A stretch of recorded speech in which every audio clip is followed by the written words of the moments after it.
friends, how are you? Hopefully you all are very well. This is Priyanka. Welcome back to my another vlog. তো আজকের ব্লগটা আমি এখানে শুরু করছি আর আমি এখানে শেষই করেছিলাম।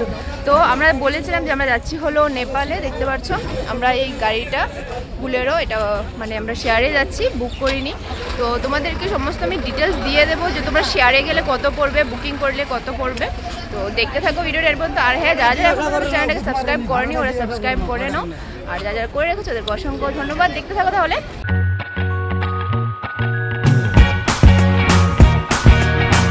আজকের এই ভিডিওটা হলো আমার সেই বন্ধুদের উদ্দেশ্যে যারা নেপালে আসছো চোখের চিকিৎসা করানোর জন্য। আর এই ভিডিওর মাধ্যমে তোমাদেরকে চিকিৎসার সাথে সাথে কোথায় থাকবে, কিভাবে আসবে, কত টাকা খরচা হবে, আর মোস্টলি কিভাবে তোমরা ঠকবাজি হাট থেকে বাঁচবে সেই বিষয়ে। তো তোমরা দুনিয়ার যে কোনো কোণা থেকে নেপালে আসতে পারো ট্রেন, বাস এবং ফ্লাইটের মাধ্যমে। ফ্লাইটে করে আসলে তো তোমরা ডাইরেক্ট নেপালে আসতে পারছো, আর তার জন্য রিকোয়ারমেন্ট হবে শুধু তোমাদের পাসপোর্ট। আর এখানে এন্ট্রিতে ভিসার কোনো প্রয়োজন নেই।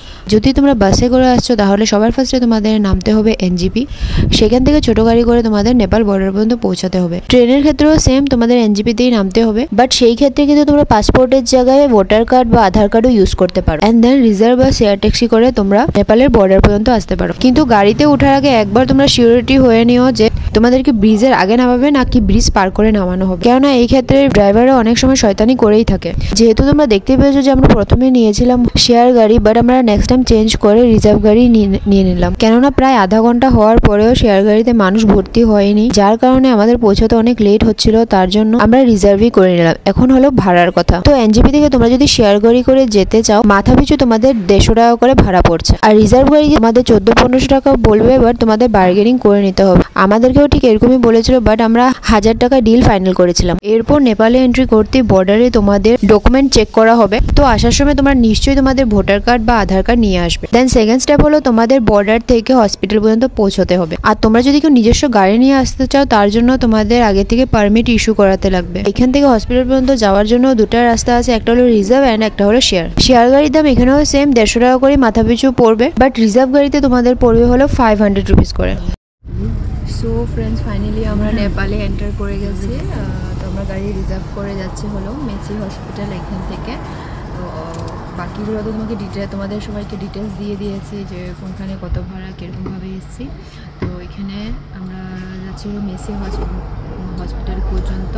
তো যাই ওখানে গিয়ে রুম টুমও ঠিক করতে লাগবে, তারপর কথা বলছি। আর হ্যাঁ, আরেকটা কথা, আমি শুনেছিলাম এখানে রুমিং লাগবে বা কিছু, মানে আমি তো এরকম কলেই ঢুকবে না। বাট আমি একটা ইন্ডিয়াতে কল করলাম, দেখলাম ইন্ডিয়াতে কল ঢুকেছে।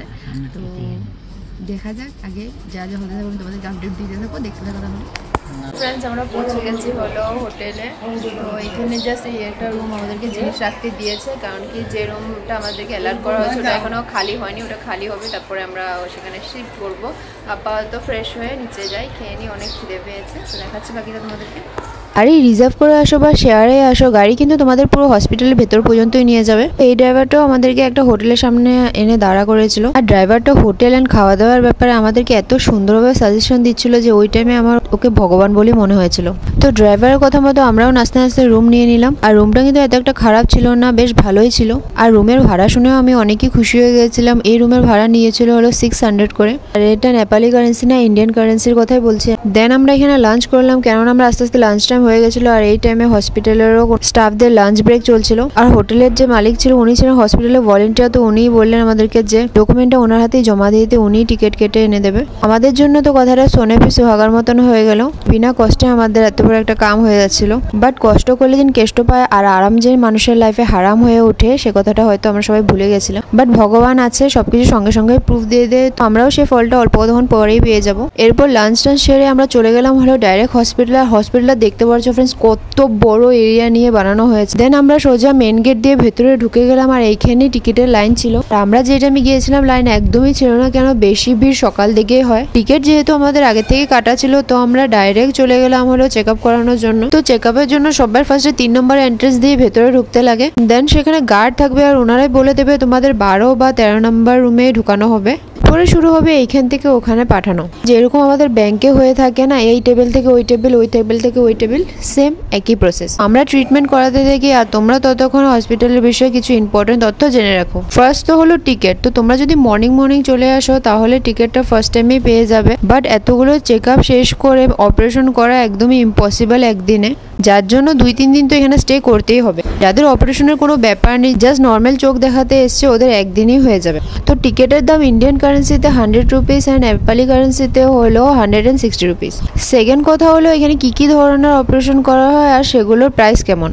তো এখানে নর্মাল চোখের ছোটোখাটো প্রবলেমের অপারেশনের খরচা প্রায় 2000 থেকে 3000-এর মধ্যে হয়ে যায়। যদি চোখের কোনো পরীক্ষা থাকে সেই ক্ষেত্রে 1500 থেকে 2000-এর মতন লাগে।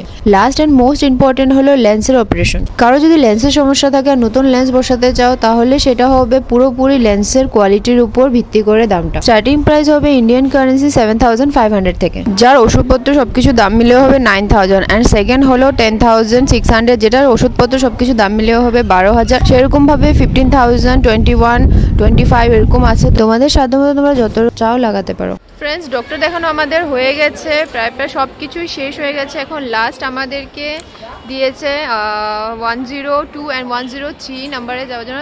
সেখানে আই থিঙ্ক ব্লাড টেস্ট করা হবে। তো ট্রিটমেন্ট করে যতটুকু জানতে পারলাম যে বাবার লেন্স চেঞ্জ করা হবে। আর এখানে লেন্সের ব্যাপারে আর অপারেশন অনেক ধরনের আছে, তো সব কিছু তোমাদের সাথে শেয়ার করবো, সব কিছু তোমাদেরকে বলবো আস্তে আস্তে। তো এখন বাকি সব কিছু কমপ্লিট করে নিই, তারপর তোমাদেরকে বলবো। আর এমনভাবে তোমাদেরকে বুঝিয়ে দেবো যাতে তোমার নেক্সট টাইম এখানে আসতে কোনো অসুবিধা না হয়, সব কিছু তোমরা ইজিলি করতে পারো। দেখতে থাকো তাহলে। আমরা বের হয়ে গেছি হসপিটাল থেকে, কয়েকটা টেস্ট এখনও বাকি আছে করানো। এখন আমরা যাচ্ছি হলো রুম দেখতে। আই নো তোমরা ভাবছো যে আমরা যেহেতু আগেই রুমে চেকিং করে ফেলেছি, তো এখন কেন আমরা আবার রুম দেখতে গেছি। অ্যাকচুয়ালি অনেক বড় কাণ্ড হয়ে গেছে আমাদের সাথে, অনেক বড় স্ক্যাম হয়েছে। তো আগে এটা সলভ করিনি, তারপরে তোমাদের সাথে কথা বলছি, দেখতে থাকো তাহলে।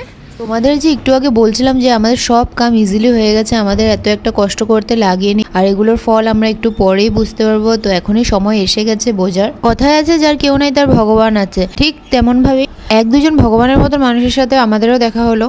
কথায় কথায় বেরোলো ওনারা যে রুম নিয়ে আছেন তার ভাড়া মাত্র 250 টাকা। এই কথাটা শুনে আমার মাথায় পড়লো বাজ, কারণ নতুন একটা জায়গায় এসেছি আর এইখানে এসে যে এত খারাপভাবে ঢুকে যাবো সেটা আমরা ভাবতেও পারিনি। এত সচরাচর রুম ছেড়ে ড্রাইভারের কথা শুনে আমরা এত দাম দিয়ে একটা রুম নিয়ে নিলাম। কেউ কিন্তু এখানে নিজের শখের জন্য বা ঘোরার জন্য আসে না, সবাই ট্রিটমেন্টের জন্য আসে। তো এইভাবে লোক ঠকানো একদমই উচিত নয়, বাট ইটস ওকে, এটাকে আমরা পজিটিভ ওয়েতে নেব। নেক্সট টাইম আমরা আর কারোর উপর বিলিভ করবো না, প্রথমবারই যা শিক্ষা হওয়ার হয়ে যায়। তোমাদেরও যাতে এরকম কোনো প্রবলেম না হয় তার জন্য রুমের আর খাবার একটা ডিটেলস ভিডিও আমি তোমাদের সাথে শেয়ার করবো। আই হোপ তাতে তোমাদের অনেকেই বেশি হেল্প হবে, কেননা আমরাও খোঁজার পর সেই রেঞ্জের রুম পেয়েও গেছিলাম। এরপর আমরা চাটা খেয়ে আবার হোটেলে ফিরলাম। তো ফ্রেন্ডস, রুম টুম দেখে চলে আসলাম। এখন আমরা চাটাও খেয়ে ফেলেছি। আর রুম আমরা কেন চেঞ্জ করছি সেটা তোমাদেরকে বললামই রুম দেখতে দেখতে। কি বলবো, এখানে সবাই ট্রিটমেন্টের জন্যই আসে। আবারও বলছি, এরকমভাবে মানুষকে ঠকানো একদমই উচিত না। আমি একদমই এটার ফেভারে না। ফার্স্ট টাইম যেহেতু এসেছি তো মুরগি হয়ে গেলাম আর কি, তো কিছু আর করার নেই। বাট একটা জিনিসে সন্তুষ্টি আছে যে আমাদের ফার্স্ট দিনে আমরা সামলে গেছি। একজন ভদ্র মানুষ আমাদেরকে হেল্প করেছে, তার জন্য হসপিটালে গিয়ে জানতে পারলাম, তার জন্য আমরা সঙ্গে সঙ্গে রুম খুঁজে নিয়েছি। বাট আজকের দিনে 1100 টাকা যেটা লস গেল সেটা তো গেলই। বাই দ্য ওয়ে, আসি হলো ব্যাক টু ট্রিটমেন্ট। তো বাবার আর মার তো সব টেস্ট হয়ে, মার 2টা টেস্ট বাকি আছে এখনও, তো সেগুলো কালকে করবে। আর বাবার সব হয়ে গেছে, কালকে শুধু অপারেশনের ডেট। তো কালকে অপারেশনের টাইম দিয়েছে হলো সকাল 7:30 থেকে 8টার মধ্যে যেতে লাগবে। তো যাই সকালবেলা। তো ভিডিওটা আমি কন্টিনিউ রাখবো, দেখতে থাকো তাহলে। ফ্রেন্ডস, আমি এখন রুমে এসেছি আর একটু ফ্রেশ হয়ে গেছি। দেখতে পাচ্ছ তোমরা, রাত্র হয়ে গেছে বাইরে। তো সারাদিন আমাদের অনেকই পরিশ্রম গেছে। তো এখন মা ওরা রেস্ট করছে আর আমিও এখন রেস্ট করব। বাকি ভিডিওটা কন্টিনিউ কালকে করব। ডিনার করতে যাবো কিনা ঠিক নেই, একদমই পুরোই টায়ার্ড হয়ে গেছি। তাহলে ভিডিওটা দেখতে থাকো এন্ড পর্যন্ত। Good morning deer all. আজকে হলো অপারেশনের দিন, তো সবাই উঠে বসে গেছে, দেখতে পাচ্ছ তোমরা। অভি এখনো ব্রাশ করেনি, বাকি আমরা সবাই ফ্রেশ হয়ে গেছি। তো বাবাকে 8টার সময় যেতে বলেছে, যেমন কি তোমাদেরকে কালকে বলেছিলাম। তো এখন বাবা চোখে ওষুধ দিয়েছে, একটা ড্রপ দিয়েছে, 2টো ড্রপ দিয়েছিল, যেটা বলেছে 2 ঘন্টা পরে পরে লাগাতে। তো এখন যাওয়ার আগে লাস্ট টা লাগিয়ে নিচ্ছে। তো আমরা যাব হলো এরপরে দেখি ওখানে গিয়ে কী হয়, কিছু টেস্ট হয় না ডাইরেক্ট অপারেশন করাতে নিয়ে যায়। তো যা যা হবে তোমাদের সাথে সব কিছু শেয়ার করবো, দেখতে থাকো তাহলে।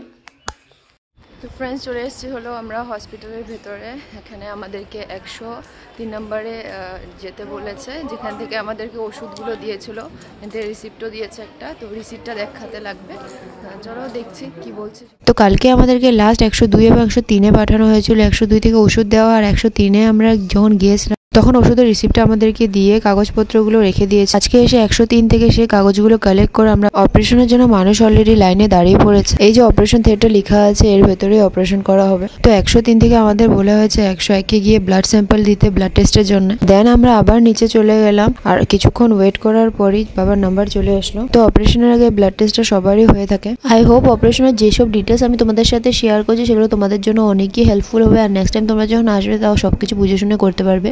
টেস্ট করা হয়ে গেছে। তো এখন আমাদেরকে বলা হয়েছে যে 9:30 10টার দিকে খেয়ে দিয়ে তারপর আসতে। সকালে যে আমরা এসেছিলাম বাবাকে বলেছিল খালি পেটে আসতে, তো খালি পেটে এসছে। তো এখন গিয়ে কিছু খেয়ে নেবে, ভাত হোক যেটাই হোক। তো খাওয়ার পরে আমাদেরকে 10টার সময় আবার ডেকেছে, সেখানে ব্লাড টেস্টের রিপোর্টে দেবে, প্লাস অপারেশনও হবে। তো দেখা যাক কি হয়। হসপিটালের বাইরে কতগুলো খাবার স্টল থাকে, তো সেখান থেকে আমি পুরি খেয়ে নিলাম, আর বাবা খেয়েছিল ভাত। আর হ্যাঁ, এগুলোর দাম আমি এখন তোমাদের সাথে শেয়ার করব না, কেননা এর আগেও বলেছি যে হোটেলস অ্যান্ড ফুডের একটা সেপারেট ভিডিও আমি তোমাদের জন্য বানাবো, তো সেখানে তোমরা ডিটেলসটা ভালোভাবে পেয়ে যাবে। তো খাওয়া দাওয়া শেষ করে আমরা আবার চলে গেলাম 103 নম্বরে, যেখানে ব্লাড টেস্টের রিপোর্ট দেওয়া হবে। আর ব্লাড টেস্টের রিপোর্ট একদমই নর্মাল এসেছে, সবই নেগেটিভ। এরপর আমাদেরকে এক্সামিনেশন রুমে পাঠানো হলো, যেখানে অপারেশন আগে পেশেন্টের বিপি চেক করা হয়, অ্যান্ড যে চোখে অপারেশন করা হবে সেই চোখে ড্রপ দিয়ে একটা মার্ক দিয়ে দেওয়া হয়, যাতে ডক্টরদের বুঝতে সুবিধে হয়। অ্যান্ড দেন ওদেরকে কাপড় পরিয়ে ওটিতে যাওয়ার জন্য তৈরি করা হয়। তো দেখতে পাচ্ছ তোমরা এখানে অনেকগুলো পেশেন্টের গার্জেন বসে আছে, তার মানে প্রত্যেকটা দিন এখানে প্রায় 200 থেকে 300 জনের চোখের অপারেশন হয়ে থাকে। আর এখানে শারীরিকভাবে অক্ষম মানুষদের জন্য কিন্তু সুব্যবস্থা রয়েছে, ওদেরকে হুইল চেয়ার দিয়ে ভেতরে নেওয়া যাওয়া হয় এবং সাথে একজন গার্জেনও যেতে পারবে। আর এইখানে বেশিরভাগ মানুষই কিন্তু প্রায় ইন্ডিয়া থেকেই এসে থাকে ট্রিটমেন্টের জন্য। মানে কালকে থেকে আমরা যতজন মানুষকে পেলাম আজ অব্দি, ওদের মধ্যে প্রায় 90% ইন্ডিয়ানই ছিল। তো অপারেশন থিয়েটার পেশেন্টকে ঢুকিয়ে গার্জেনরা সব বাইরে অপেক্ষা করতে থাকে, এবং সিকিউরিটি প্রত্যেকজন পেশেন্টকে হাত ধরে ধরে বাইরে নিয়ে আসে। আমরাও প্রায় 2 থেকে 3 ঘন্টা অপেক্ষা করার পর বাবাকে বাইরে নিয়ে আসা হলো। এরপর বাবাকে আধা ঘন্টা হসপিটালে ওয়েট করে যেতে বললো, আর আমি আর মা চলে গেলাম হোটেলের দিকে। ফ্রেন্ডস, বাবার অপারেশন এখন কমপ্লিট হয়ে গেছে, প্রায় 2 থেকে 2.5 ঘন্টা মতন সময় নিয়েছে। তো এখন আধা ঘন্টার মতো রেস্ট করতে বলেছে, উপরে রেস্ট করে তারপরে রুমে নিয়ে যেতে বললো। আর পট্টিটা খোলার হলো টাইম দিয়েছে হলো কালকে ভোর 5:30 থেকে 6টার মধ্যে আসতে হবে। আর হ্যাঁ, আরেকটা ইম্পর্টেন্ট কথা, খাবার দাওয়াতে কোনো কিছুতে মানা করেনি, সব কিছু এখন খেতে পারবে, কোনো প্রবলেম নেই। তো কালকে বাকি পট্টি খুলুক, তারপরে কি হবে না হবে সব তোমাদের সাথে শেয়ার করবো। তাহলে ভিডিওটা এর পর্যন্ত নিশ্চয়ই দেখো। হোটেলে গিয়ে ফ্রেশ ট্রেশ হয়ে আমরা চলে গেলাম হলো আবার লাঞ্চ করার জন্য। বাবা আমাদের সাথে ছিল না, আমি অভি আর মাই এসেছিলাম, কেননা ডক্টর কয়েক ঘন্টা বাবাকে কিছু চিবোতে মানা করেছিল। ফ্রেন্ডস, এখন আমরা লাঞ্চ করে আসলাম, অভি, মা আর আমি গিয়েছিলাম। বাবাকে গত কয়েক ঘন্টা কিছু খেতে মানা করেছে, 2-3 ঘন্টার মতো। তো রেস্ট করছে, আর অপারেশনের আগে যেহেতু ভাত খেয়েছিল তো পেট ভর্তি আছে, বাবা যায়নি। আমরা এখন হোটেলে গিয়ে একটু রেস্ট করছি, রেস্ট করে নিই, তারপরে দেখি বিকেলে যদি কোথাও যাওয়ার থেকে যাবো, না হলে রুমেই থাকবো। আর কালকে যেহেতু আমাদের চেক আউট হয়ে যাবে, তো বেশি কিছু আর নেই। আর এখানে তো আশেপাশে কিছু ঘোরারও নেই, তো দেখতে থাকো কী করি না করি। ফ্রেন্ডস, আমরা এখানে বিকালে একটু বের হলাম ঘোরাঘুরি করার জন্য, কেননা কালকে তো চলেই যাব। তো এখন একটু ওইখানে মার্কেটটা, লোকাল মার্কেটটা দেখে নিই কীরকম, ঠিক আছে তাহলে। তো এই এরিয়াটা যেহেতু একটা গাঁও অঞ্চল ছিল, তো এত একটা জাঁকজমক, এত একটা দোকানপাট ছিল না। আমি অ্যাকচুয়ালি স্পেশালি বের হয়েছিলাম মোমো খাওয়ার জন্য, ভেবেছি নেপালে এসেছি তো নেপালি মোমো ট্রাই করনা তো বানতা হয়, বাট আমরা কোনোখানেই খুঁজে পেলাম না। সো একটা দোকান থেকে সকালের কিছু খাবার জিনিস নিয়ে নিলাম, এরপর ডিনার করে আমরা হোটেলে চলে গেলাম। সেই ভিডিওটা ক্যাপচার করা হয়নি। বাই দ্য ওয়ে, ডে 2 আমাদের এইভাবে শেষ হলো। দেখা হচ্ছে আবার কালকে সকালে যখন বাবার পার্টি খোলা হবে, ততক্ষণের জন্য good night. Good morning friend, আজকে হলো নেপালে আমাদের ডে 3। তো আজকে এসেছি বাবার চোখের পাট্টি খোলার জন্যে। তো দেখি এই কার্ডটা দিয়েছিল কালকে অপারেশনের পরে, বলেছিল এটা নিয়ে উপরে যেতে, মানে যেখান থেকে করানো হয়েছে সেখানে যেতে। যাচ্ছি, দেখি কি বলছে, কথা বলছি তারপর তোমাদের সাথে। 103-তে যাওয়ার পর আমাদের বাবার কাগজপত্রগুলো ফেরত দিল এবং এক্সামিনেশন রুমের পাশে গিয়ে বসতে বললো। তো ফ্রেন্ডস, যেহেতু আমাদেরকে 5:30টায় ডাকা হয়েছিল আর আমরা এসেছি হলো 6:30টায়, পুরো 1 ঘন্টা লেট। তার জন্য আমাদেরকে একটু ওয়েট করতে বলা হয়েছে, তো একটু ওয়েট করে নিই, দেখি। তারপর আর আমরা একা ওয়েট করছি না, আরও কয়েকজন আছে যাদেরও পার্টি খোলা হয়নি, ওদের বাকি আছে, তো ওরাও ওয়েট করছে। তো দেখি কি হয়, দেখাচ্ছি তারপর তোমাদেরকে, সঙ্গে থাকো। পাট্টি খোলার পর আবার এনে বসানো হলো 14 এবং 15 নাম্বার ভিজন টেস্টের জন্য, মানে যেখান থেকে স্টার্ট করেছিলাম সেখানেই লাস্টে এসে আবার বসালো। তো ফ্রেন্ডস, আমাদের সব কিছু কমপ্লিট হয়ে গেছে, বাবাকে চশমা দিয়ে দিয়েছে, তো এখন আমরা বাড়ি যেতে পারবো। আমাদেরকে টাইম দিয়েছে 1.5 মাসের মতো, তো সবাইকে সেম টাইম দেয় না, কিছু কিছু মানুষকে 2 মাস, কিছু কিছুকে 2 সপ্তাহ টাইম দেয়। আমাদেরকে 1.5 মাসের টাইম দিয়েছে, 1.5 মাস পর আবার চেক আপের জন্য আসতে লাগবে এখানে। তো এখন তো আমরা চলে যাব বাড়িতে হোটেল থেকে চেক আউট করে। তো আশা করছি আমার এই ব্লগটা তোমাদের অনেকই হেল্প করবে, আর হসপিটালের বিষয়ে যেসব তোমাদেরকে জানকারি দিয়েছি সেগুলো তোমাদের হেল্পে আসবে। আর হোটেল অ্যান্ড ফুডসের ব্যাপারে যেগুলো ভিডিও, মানে যেগুলো ডিটেলস ভিডিও, সেটা আমি আমার নেক্সট ব্লগে দিয়ে দেবো, ভালোভাবে তোমরা সেটা দেখে নিও। আর তার জন্য আমার এই চ্যানেলটাকে সাবস্ক্রাইব করে দিও প্লিজ। আই হোপ যে আমি তোমাদেরকে কিছু ইনফরমেটিভ ভিডিও তোমাদের সাথে শেয়ার করতে পেরেছি, কেননা এই হসপিটালে, এই মেছি হসপিটালে প্রীতা মোড়ের সবাই আসে, বেশিরভাগ মানুষ এসে থাকে, ইন্ডিয়ার থেকে বেশিরভাগ মানুষ আসে, যেরকম তোমাদেরকে বলেছি। তো ওদের এসব ক্ষেত্রে অনেক সময় কনফিউশন হয় যে কী করবো, কেমনি কী করবো। তো এই ভিডিওটাতে আমি সব কিছু তোমাদেরকে শেয়ার করেছি, ডিটেলস, কেমনি অপারেশন করবে, কী করবে না করবে। তো এই আজকের ভিডিও, আশা করি তোমাদের ভালো লেগেছে। ভালো লেগে থাকলে অবশ্যই একটা লাইক করে দিও। আর কিছু যদি জিজ্ঞাসা করার থাকে, তোমরা যদি কিছু জানতে চাও আরও এর উপরন্ত, তো কমেন্ট সেকশনে দিয়ে দিও, আমি নিশ্চয়ই তোমাদের কমেন্টের জবাব দেবো। আর যারা যারা আমার চ্যানেলকে সাবস্ক্রাইব করেনি অবশ্যই সাবস্ক্রাইব করে দিও। দেখা হচ্ছে আবার নেক্সট ব্লগে। By friends.